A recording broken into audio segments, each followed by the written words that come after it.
नमस्कार मित्रांनो, लक्ष्मीच्या पावलांनी या मालिकेच्या आजच्या भागात आपण पाहणार आहोत. अद्वैत डिझाईन्स काढत असतो त्यावेळी कला मनात विचार करते, कसा आहे हा, याला कितीही समजावलं तरी हा असाच हेकेखोरपणा करणार. अद्वैत त्याच्या डिझाईनकडे बघून म्हणत असतो, याला म्हणतात डिझाईन, अमेझिंग, याला म्हणतात क्रिएटिव्हिटी. तर कला लगेच त्याच्याजवळ जाऊन बसते आणि त्याची डिझाईन बघायला लागते. तर अद्वैत लगेच तिला म्हणतो, माझ्या डिझाईन्समध्ये असं चोरासारखं नाक कशाला खुपसतेस? कला म्हणते, झालं का, मला कंटाळा आलाय तुझी बडबड ऐकून. मी डिझाईन्स दिले नसते तर तुला हा प्रोजेक्ट मिळाला असता का रे?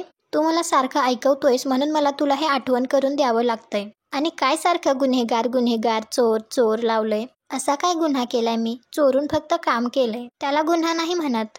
एखाद्या खऱ्या गुन्हेगाराला सुद्धा एवढं ऐकवत नाही जेवढं तू मला ऐकवतोयस. आणि माफीचं तर काही बोलूच नकोस, माफीचे तर जाहीरनामे झालेत आता. तरी तुझं आपलं तेच. इकडे खऱ्यांच्या घरी काजल जेवायला बसलेली असते तर संगीता तिला सांगते की तुझे बाबा त्यांच्या मित्राकडे गेलेत पैशांची जुळवाजुळव करायला. तर काजल संगीताला म्हणते, मग आपण दोघी एकत्र जेवू. संगीता म्हणते, नको, मला थोडंसं मळमळल्यासारखं होतंय. तरीही काजल तिला म्हणत असते तर संगीता तिच्यावरच ओरडते. त्यानंतर संगीता किचनमध्ये गेल्यानंतर काजल मनात विचार करते, नक्कीच काहीतरी प्रॉब्लेम आहे. आई का जेवत नाहीये? आपल्याला शोधायलाच हवं काय ते. संगीता आल्यानंतर ती संगीताला विचारते, मला सांग नक्की काय मॅटर आहे? संगीता म्हणते, काही नाही खरंच. तर काजल म्हणते, ठीक आहे, तुला बरं वाटत नाहीये ना, मग तू जाऊन रूममध्ये आराम कर, इथलं सगळं मी आवरते. इकडे कला आणि अद्वैतचे भांडण चालूच असतात. तर अद्वैत म्हणतो, तू खाली जाऊन बस, नाहीतर मी माझ्या आईला सांगेल. तर कला लगेच म्हणते, दुसरीमध्ये गेल्यासारखं वागतोस. अद्वैत तिला म्हणतो, तुला काय वाटतं, चांगली डिझाईन्स फक्त तुलाच करता येतात का? अद्वैत त्याने काढलेले डिझाईन कलाला दाखवतो आणि म्हणतो, याला म्हणतात डिझाईन, मॉडर्न अँड एलिगंट. असं डिझाईन आजपर्यंत मार्केटमध्ये आलेलं नाहीये. संगीता रूममध्ये आराम करत असते त्यावेळी काजल तेथे जाऊन तिला बाहेर घेऊन येते आणि तिला जेवायला सांगते. तर काजल संगीताला म्हणते, तू काहीही सांगशील आणि मला खरं वाटेल असं वाटलं का तुला? घरातलं सगळं जेवण संपलं म्हणून तू जेवण माझ्यासाठी ठेवलं होतं ना? तू स्वतः काहीच खाल्लं नाहीस. संगीता आणि काजल दोघी एकमेकींना भरवतात. काजल संगीताला म्हणते, तुम्ही मला कुठलेच प्रॉब्लेम सांगत नाही आहात, सगळे एकट्यानेच सहन करताय. संगीता म्हणते, असं काही नाही. तर काजल म्हणते, असंच आहे, आपण जर या घरचा मुलगा असतो तर आपल्याला हे सगळे प्रॉब्लेम सांगितले असतेच ना. हाच तर प्रॉब्लेम आहे तुम्हा आई वडिलांचा, तुम्ही मुलींना कधी आपलं समजतच नाही. संगीता म्हणते, खरंच असं काही नाही. काजल म्हणते, नाहीये ना, मग यापुढे कुठलाही प्रॉब्लेम असला तरी सगळ्यात आधी मला सांगायचं, कारण आपण तुम्हाला सोडून कुठेही जाणार नाही. इथेच तुमच्या डोक्यावर बसणार आहे. तुमच्या डोक्यावर मिऱ्या वाटायला कोणीतरी पाहिजे ना. इकडे चांदेकरांच्या घरी सगळेजण बसलेले असतात त्यावेळी सरोज सगळ्यांना म्हणते, आतापर्यंत सगळं काही व्यवस्थित चाललं होतं, यापुढे सुद्धा कितीही अडथळे आले तरी सगळं काही नीटच होणार आहे. कारण अद्वैत खरंच खूप मेहनत घेतोय. एकदा काही स्वामीनाथनचं डील आपल्याला मिळालं की जयपूरच्या डीलला सुद्धा आपल्याला खूप मोठा फायदा होणार आहे. शेवटी सोशल मीडिया मार्केटिंग हे सगळं खूप महत्त्वाचं आहे.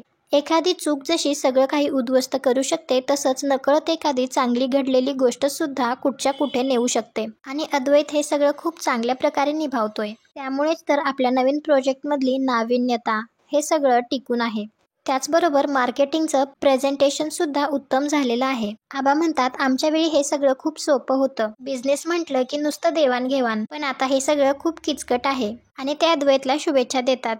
त्याला म्हणतात, मला माहिती आहे तू प्रत्येक काम व्यवस्थितच करतोस आणि आता हे मोठं काम सुद्धा तुलाच मिळणार आहे. आता चांदेकरांच्या शिल्पीचा अजून एक तुरा खोवला जाणार. अद्वैत आबांना थँक्यू म्हणतो आणि म्हणतो, मला खात्री आहे की मिस्टर स्वामीनाथनना आपले सगळे डिझाईन्स खूप आवडतील. त्याचवेळी मिस्टर स्वामीनाथन येतात. स्वामीनाथन आबांना म्हणतात, मी इकडे येणारच होतो, त्यामुळे मी अद्वैतला असं म्हणालो की मी घरीच येतो डिझाईन्स चेक करायला, त्यानिमित्ताने तुमची सुद्धा भेट होईल. आबा म्हणतात, अगदी बरोबर केलं, बिझनेस फक्त ऑफिसमध्येच होतो असं कुठे लिहिलंय? अशी आपुलकी असेल ना तर बिझनेस असो किंवा इतर काही, सगळं काही व्यवस्थितच होतं. कला मिस्टर स्वामीनाथनना चहा देते तर स्वामीनाथन म्हणतात, बरं केलं, मला याची खूप गरज होती आता कामही व्यवस्थित होईल आणि डील सुद्धा फायनल होईल. आणि ते कलाला विचारतात, आजचा बेत काय आहे? इथे येण्याचा माझा हा छुपा उद्देश होता. आज काहीतरी मराठमोळा पदार्थ मिळेल हा स्वार्थ आहे त्यामागे. कला म्हणते, स्वार्थ काय त्यात? आमच्या घरात अतिथी देवो भव अशीच शिकवण आहे आजोबांची. आम्हाला पाहुणे आले की आनंदच होतो.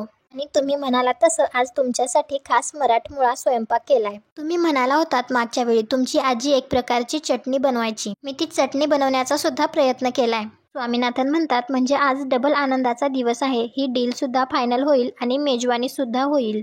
त्यानंतर अद्वैत स्वामीनाथनला सगळी डिझाईन्स दाखवतो आणि म्हणतो हे सगळी डिझाईन्स फायनल डिझाईन आहेत आणि तुम्ही म्हणाला तसं डिस्प्ले डिझाईन्स वेगळी केलेत. स्वामीनाथन अद्वैतला विचारतात तुझी डिझायनर बदलली आहे का? ही डिझाईन्स कोणी काढली? अद्वैत म्हणतो सर तुम्ही म्हणाला होता डिस्प्ले डिझाईन्समध्ये युनिकनेस पाहिजे, त्या पद्धतीने ही सगळी डिझाईन्स बनवली आहेत.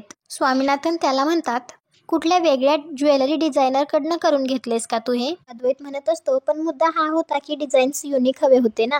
मिस्टर स्वामीनाथन म्हणतात मला युनिक नको, पारंपरिक हवं आहे. अद्वैत म्हणत असतो पण चांगले आहेत ना हे डिझाईन्स? स्वामीनाथन म्हणतात प्रश्न चांगला किंवा वाईट हा नाहीये, सगळी डिझाईन्स मॉडर्न आहेत आणि या प्रोजेक्टमध्ये आपला फोकस हा पारंपरिक डिझाईन्सवरच आहे. पारंपरिक तरीही नाविन्यपूर्ण. आपल्या आधीच्या डिझाईन्सच्या जवळपास सुद्धा जात नाहीयेत हे डिझाईन्स. आधीच्या डिझायनरला एक्झॅक्टली मला काय हवं आहे हे समजलं होतं. आधीचे डिझाईन्स रिजेक्ट करण्याचा काही प्रश्नच आला नव्हता, तर तू आयत्या वेळेला असा बदल का केलास? अद्वैत म्हणतो मला असं वाटतं की तुम्ही एकदा सगळे डिझाईन्स बघून घ्यावेत. मी आत्ता दाखवायला सुरुवात केलीये, पुढचे पण डिझाईन्स बघा. जर या डिझाईन्समध्ये चुका आढळल्या तर मी रेक्टिफाय करेल, पण आधी तुम्ही पूर्ण डिझाईन्स बघून घ्या. मला खात्री आहे तुम्हाला नक्की आवडतील. सरोज स्वामीनाथनला म्हणते अद्वैतचं म्हणणं बरोबर आहे. ही डिझाईन्स जी आहेत ना ती टेक्निकली वरचढ आहेत. आधीचे डिझाईन्स फक्त काढलेली होती, ही अभ्यासपूर्ण आहेत. तुम्ही परत एकदा बघून घ्या ना. स्वामीनाथन म्हणतात त्या डिझायनरला टेक्निकल नॉलेज सुद्धा असेल, पण या डिझाईन्समध्ये कला दिसत नाही. तुम्ही असं का बघताय? मी काही वेगळं बोलतोय का? टेक्निकपेक्षा कला, क्रिएटिव्हिटीवर जास्त विश्वास ठेवतो मी. आणि माझा इतक्या वर्षांचा अनुभव आहे त्याच्यावरून मी सांगतो जिथे कला असते तिथे यश 100% मिळतं. माझा आणि तुमचा वेळ वाया जाऊ नये म्हणून मी जरा स्पष्टच सांगतो. ही डिझाईन्स नव्या लॉन्चला साजेशी नाहीयेत. मला नाविन्यपूर्ण पण पारंपरिक डिझाईन्स हवे आहेत. मला नेमकं काय पाहिजे ते त्या डिझायनरला पक्क ठाऊक आहे. सरोज म्हणते तुम्हाला जशी डिझाईन्स हवी आहे तशी आमची डिझायनर काढून देईल ना तुम्हाला. आणि सरोज अद्वैतला म्हणते तू नवीन डिझायनरला कॉन्फरन्स कॉलवर घे, म्हणजे तिलाही कळेल स्वामीनाथन सरांना कशी डिझाईन्स हवे आहेत ते. स्वामीनाथन म्हणतात मी काय म्हणतोय हे कदाचित तुम्हाला समजलं नसावं. आधीची जी तुम्ही डिझाईन्स दाखवली ती मी लगेच ओके केली, पण याच्यात ती मजा नाही. मस्त आहे ना? मला काय म्हणायचंय, तुम्ही डिझायनर बदलली आहे ना? सरोज म्हणते हो, त्याचं काय झालं ना तर मिस्टर स्वामीनाथन लगेच म्हणतात एक्झॅक्टली, मला हे डिझाईन्स बघूनच कळालं की हे कुणीतरी वेगळ्या डिझायनरने केलंय. आणि ते आबांना म्हणतात तुम्ही सुद्धा डिझाईन्स बघितली आहे ना? तुमची तर नजर पारखी आहे. जे मला वाटतंय ते तुम्ही आधी नक्कीच हेरलं असणार. बिझनेस कितीही डेव्हलप झाला तरीही त्यातल्या काही बेसिक गोष्टी तशाच राहतात. प्रत्येकाची आपापल्या कामाची एक पद्धत असते. जुन्या डिझायनरच्या कामात एक जीव होता, ती चमक या कामात दिसत नाहीये. हे असे डिझाईन्स छोट्या छोट्या दुकानात सुद्धा मिळतात, पण आपला ब्रँड आहे. आपल्या एवढ्या मोठ्या लॉन्चला पारंपरिक भारदस्तपणा हवा. किती देखणी होती आपली जुनी डिझाईन्स, त्यात आपलेपणा होता. यात तसं काहीच दिसत नाहीये. आबा म्हणतात अगदी माझ्या मनातलं बोललात. प्रत्येकाची एक खासियत असते, त्यामध्ये वेगळेपण असतं आणि कोणाकोणाला तर दैवी आशीर्वाद असतो. त्याने केलेली कामं सगळी चमकतातच. स्वामीनाथन अद्वैतला म्हणतात जर तुझी जुनी डिझायनर आपल्यासाठी काम करणार असेल तरच मला चांदेकर ज्वेलर्स सोबत काम करण्यात इंटरेस्ट आहे, अन्यथा मी दुसरीकडे अरेंजमेंट्स करतो. हे ऐकून तर सगळ्यांना धक्काच बसतो. कला मनात विचार करते मी सांगत होते मी मदत करते, पण आगाऊला स्वतःला शहाणपणा करायचा असतो सगळीकडे. त्यावेळी आबा स्वामीनाथनला म्हणतात तुम्ही माझा शब्द पडू देणार नाही याची खात्री आहे म्हणा. तर मी एक विनवणी करू. आजपर्यंत आमच्या अद्वैतने बिझनेसमध्ये खूप मोठे निर्णय घेतलेत. आजपर्यंत त्याने आमच्या घराण्याचं आणि बिझनेसचं नाव खाली पडू दिलं नाही, हे तुम्हाला सुद्धा माहिती आहे. म्हणून तर तुम्ही आज आमच्या बरोबर बिझनेस करायला आलात. आज त्याची थोडीफार चूक झाली असेल, पण त्याला 1 दिवसाची मुदत देऊ शकाल का तुम्ही? स्वामीनाथन म्हणतात माझ्या लेखी वेळेला फार किंमत आहे, पण तुम्ही विनंती करताय म्हणून मी मान्य करतो. अद्वैत हे नक्की करेल, मला सुद्धा विश्वास आहे. आणि ते अद्वैतला म्हणतात मी घरी आलो म्हणजे काहीही मान्य करेल असं तू समजू नकोस. तुला उद्याचा 1 दिवस दिला. त्यावेळी स्वामीनाथन म्हणतात आता मी निघतो. तर आबा म्हणतात जेवण करूनच जाताय ना? तर स्वामीनाथन म्हणतात आता खूप उशीर झालाय, पुढच्या वेळी नक्की. त्यावेळी कला स्वामीनाथनला डब्यामध्ये भरून तिने बनवलेली चटणी आणि पुरणपोळ्या देते. स्वामीनाथन गेल्यानंतर सरोज सुद्धा तिच्या रूममध्ये निघून जाते. आबा म्हणतात आई अंबाबाई आता तूच काहीतरी नीट कर. आणि आजचा भाग इथेच संपतो. पुढील भागात आपल्याला पाहायला मिळणार आहे. संध्याकाळी अद्वैत विचार करत असतो की आता हिच्या पुढे विषय कसा काढायचा. हिच्या पुढे विषय काढला तर ही परत सुरू होईल. त्यावेळी कला मनात म्हणत असते हा आता उगीच नाटकं करतोय, सरळ तोंड उघड आणि विचार मला. इकडे रोहिणी सरोजला म्हणत असते डॅडना कलाबद्दल सिंपती आहे म्हणूनच स्वामीनाथनला कलाच डिझायनर म्हणून हवी असेल. सरोज म्हणते म्हणजे हे त्यांना माहिती असेल का? दुसऱ्या दिवशी अद्वैत कलाला म्हणत असतो संध्याकाळपर्यंत नवीन डिझायनर मिळणे कठीण आहे आणि मिस्टर स्वामीनाथनला ती जुनीच डिझायनर हवी आहे. कला म्हणते ती, तर अद्वैत म्हणतो म्हणजे तू करशील का खरे? तुम्हाला हा भाग आवडला असेल तर व्हिडिओला लाईक करा. पुढे काय होईल हे पाहण्यासाठी आपल्या मराठी मालिका या चॅनलला सबस्क्राईब करा. भेटू उद्याच्या भागात.